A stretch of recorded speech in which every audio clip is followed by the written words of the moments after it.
तरनो तरनो।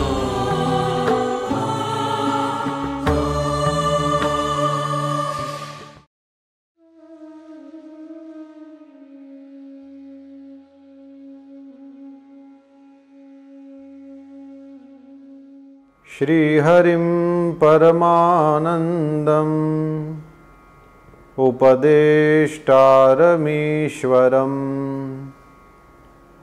व्यापकं सर्वलोकानां कारणं तं नमाम्यहम्।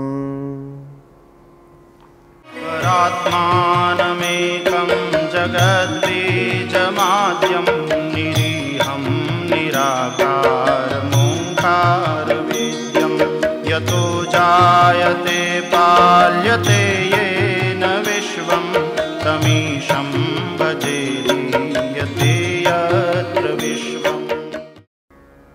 भगवान श्री हरि के लाडले आप सभी भाई बहनों को आदर पूर्वक जय श्री कृष्णा, जय सिया राम और आप सभी को प्रेम से प्रणाम। आइए हम आज वेदसार शिवस्तवः के 5वें श्लोक का दर्शन करें। भगवान आदि शंकराचार्य ने इस श्लोक में भगवान महादेव को परमात्मा कहा है। परात्मा और परमात्मा दोनों का अर्थ एक ही करेंगे। जो सर्वोत्कृष्ट आत्मा का स्वरूप है वही परम आत्मा है या परात्मा है। तो यहाँ पर लिखा है परात्मानम एकम, परात्मानम एकम। भगवान महादेव परमात्मा हैं, एक हैं। एकम ब्रह्म द्वितीयम नास्ति, जैसे श्रुति भगवती कहती है ब्रह्म के अनेक रूप नहीं हैं। नेह नानास्ति, जो कुछ भी है वह ब्रह्म तत्व है और ब्रह्म एक ही है। एकम, परमात्मा का यह स्वरूप एक ही है। वे कैसे हैं? बोले जगद बीजम, क्योंकि जब कुछ भी नहीं था तब वे थे। आज जो कुछ भी दिख रहा है वह सब कुछ वे ही हैं, और क्योंकि कुछ भी नहीं था तब वे थे, इसलिए कुछ भी नहीं रहेगा तब भी वे रहेंगे। यह क्या है? बोले यह बीज है। तो भगवान महादेव वे इस जगत का बीज हैं, इसलिए कहा गया जगद बीज। परात्मानमेकम जगद बीज माध्यम। भगवान महादेव सबके संपूर्ण जगत के आदि कारण हैं। भगवान महादेव को कहा है निरीहम। ईहा का अर्थ चेष्टा होता है। भगवान महादेव किसी प्रकार की कोई चेष्टा नहीं करते, शांत स्वरूप हैं। रामचरितमानस में तो भगवान महादेव के स्वरूप को देख करके गोस्वामी तुलसीदास जी ने एक जगह पर लिखा है धरे शरीर शांत रस जैसे। जब भगवान महादेव के स्वरूप का हम ध्यान करते हैं तो ध्यान में बैठे हुए बुद्ध भगवान और ध्यान में बैठे हुए शिव परमात्मा दोनों का स्वरूप अति अद्भुत और अति शांत लगता है। भगवान महादेव के इस स्वरूप को ही निरीह कहा है। निरीह का एक अर्थ इच्छा रहित भी किया गया है। भगवान महादेव में कोई इच्छा नहीं है। जीव और शिव में फर्क भी यही है। जीव में इच्छाएं बहुत हैं और सामर्थ्य बिल्कुल भी नहीं है, जबकि शिव में सामर्थ्य अनंत है और बिल्कुल भी इच्छा नहीं है। निरीह हैं भगवान महादेव, वे निराकार हैं। शिवलिंगम की हमने जो कल्पना करी है वैसे शिवलिंग दिखता एक आकार जैसा है, वास्तव में यह निराकार परमात्मा का ही द्योतक है। लिंग का अर्थ भी चिन्ह ही होता है। यह परिपूर्ण परमात्मा का चिन्ह होने की वजह से उसको लिंगम कहा जाता है। तो निराकार है परमात्मा, ब्रह्म तत्व सब जगह है। देश काल दिशि विदिशि हु माही, कहु सो कहाँ जहाँ प्रभु नाही। गोस्वामी तुलसीदास जी ने जिस तरह से कहा है वह ब्रह्म तत्व का ही वर्णन है। देश काल दिशा विदिशा में हर जगह पर देख करके आप बताइए वह पर ब्रह्म तत्व कहाँ नहीं है। वह किसी आकार विशेष वाला होता तो सब जगह नहीं हो सकता था। इसी वजह से उनको हम निराकार कहते हैं। निराकार हैं परमात्मा भगवान शिव, और वे कैसे हैं? लिखा है ओमकार वेद्यम। भगवान महादेव को हम ओमकार के द्वारा जान सकते हैं। सुत पुराणी ऋषि मुनियों को शिव पुराण की इस विद्येश्वर संहिता में समझाते हैं कि संपूर्ण प्रणव को ध्वनिलिंग कहते हैं। स्वयंभूलिंग नाद स्वरूप होने के कारण नादलिंग कहा गया है। यंत्र या अर्घा बिंदु स्वरूप होने के कारण बिंदुलिंग के रूप में विख्यात है। उसमें अचल रूप से प्रतिष्ठित जो शिवलिंग है वह मकार स्वरूप है, इसलिए मकार लिंग कहा जाता है।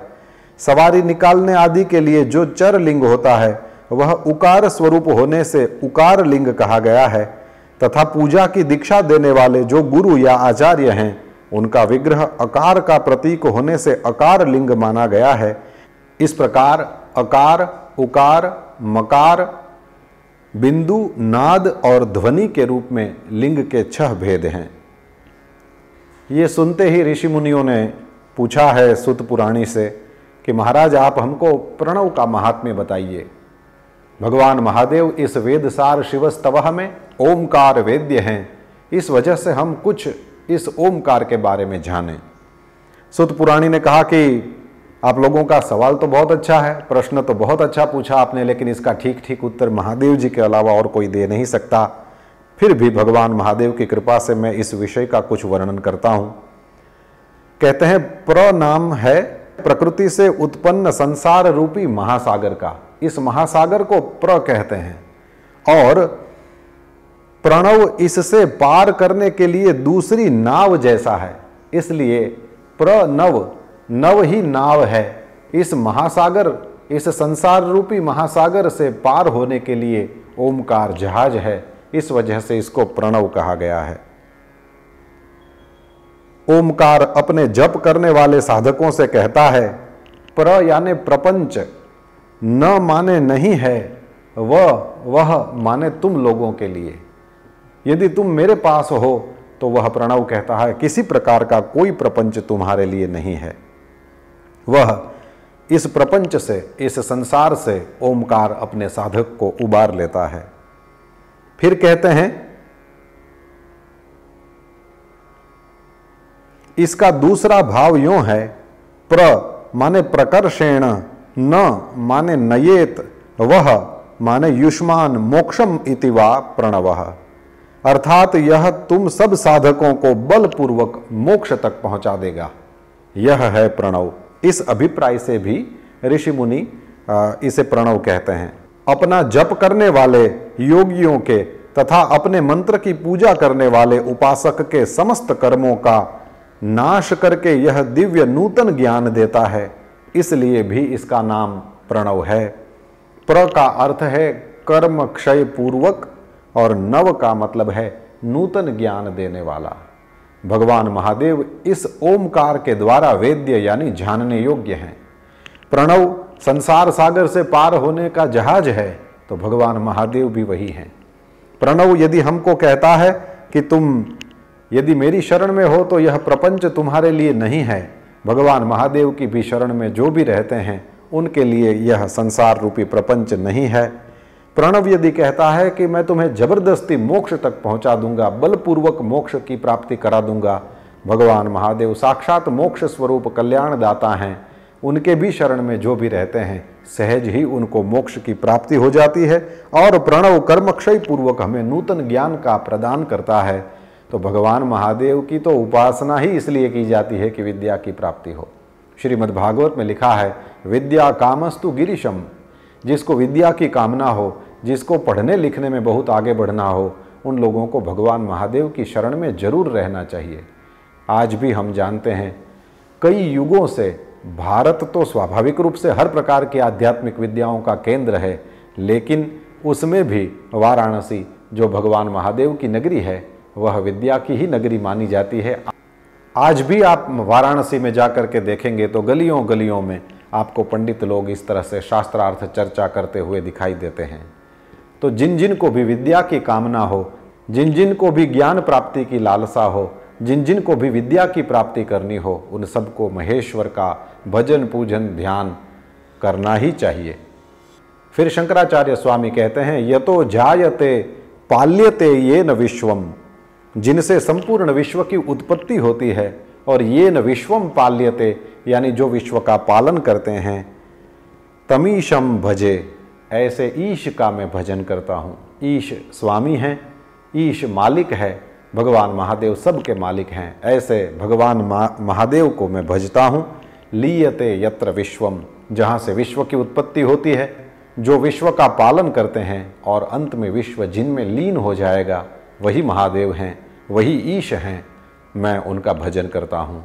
भगवान आदि शंकराचार्य के साथ हम भी चंद्रमौलीश्वर भगवान महादेव को कहें कि हम भी आपका इसी भाव से भजन करते हैं। आज इतना ही। ओम नमः शिवाय।